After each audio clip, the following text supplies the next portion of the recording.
Hello students, मैं विशाल गुप्ता आपका teacher. कैसे हो आप सब स्टूडेंट्स। इस वीडियो में मैं आपको सीए फाउंडेशन का जो हमारा पेपर है बिजनेस इकोनॉमिक्स का, उसका चैप्टर नंबर 2 आगे कंटिन्यू कराने जा रहा हूँ। थ्योरी ऑफ कंज्यूमर बिहेवियर का ये पार्ट 3 और ये लास्ट टॉपिक है इसका। ठीक है जी, इसके साथ ये फिर चैप्टर कंप्लीट हो जाएगा। गाइज अब बात करते हैं कि इनडिफरेंस कर्व एनालिसिस क्या होता है। The ordinal analysis of demand given by Hicks and Allen, ठीक है जी, is based on indifference curve which represent the consumer's behavior graphically.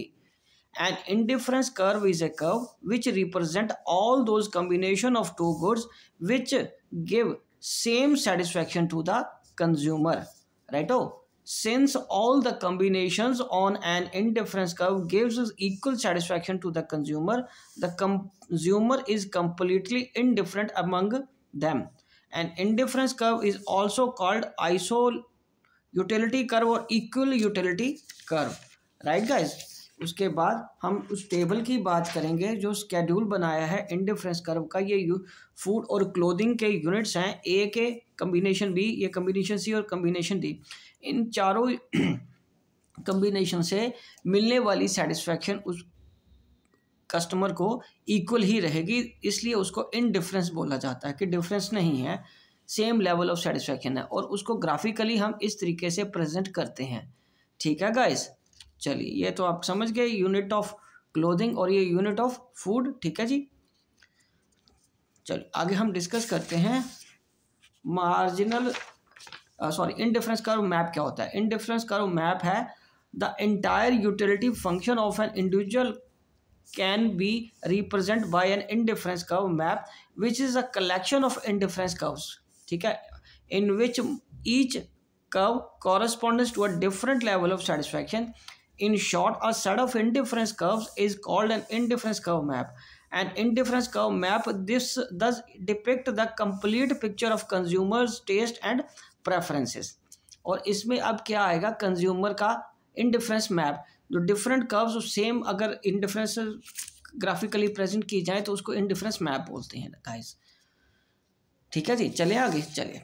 तो अब हम डिस्कस करेंगे marginal rate of substitution. The marginal rate of substitution is a rate at which a consumer is prepared to exchange goods X and Y holding the level of satisfaction constant.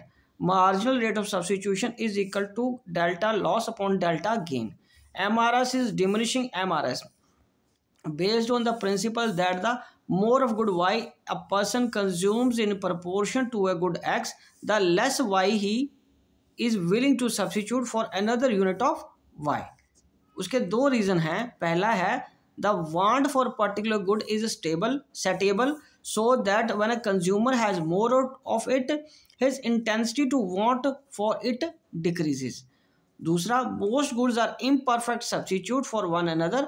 ठीक है, MRS would remain constant if they could substitute one another perfectly.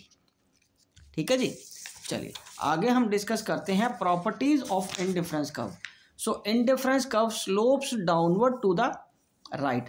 उसके बाद indifference curves are always convex to the origin. उसके बाद indifference curve can never intersect each other.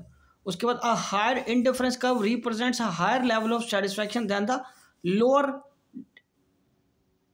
Indifference curve. ठीक है जी, और आगे क्या है, indifference curve will not touch either axis, मतलब ना वो एक्स एक्सिस को टच करेगा इस तरफ से, ना वाई एक्सिस को टच करेगा। ठीक है जी, ये वाई एक्सिस और ये एक्स एक्सिस का यहाँ ये नहीं टच करते आपस में। ठीक है जी, तो ये हमारी प्रॉपर्टीज थी। प्रॉपर्टीज मैं दोबारा एक बार रिकॉल कर दूं आपको। एक तो स्लोप्स डाउनवर्ड होता है, always convex to the origin होता है, ठीक है, can never intersect each other, कभी भी दो ये इस तरीके से कट नहीं करेंगे। ठीक है जी, indifference curve represents a higher level of satisfaction than other.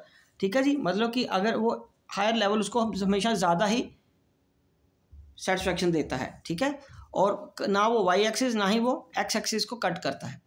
उसके बाद हम डिस्कस करेंगे आगे guys budget line. A line showing different combination of two goods which a consumer can attain at his given income and market price of the good. Price of X into quantity of X plus price of Y into quantity of Y shall be equal to और greater then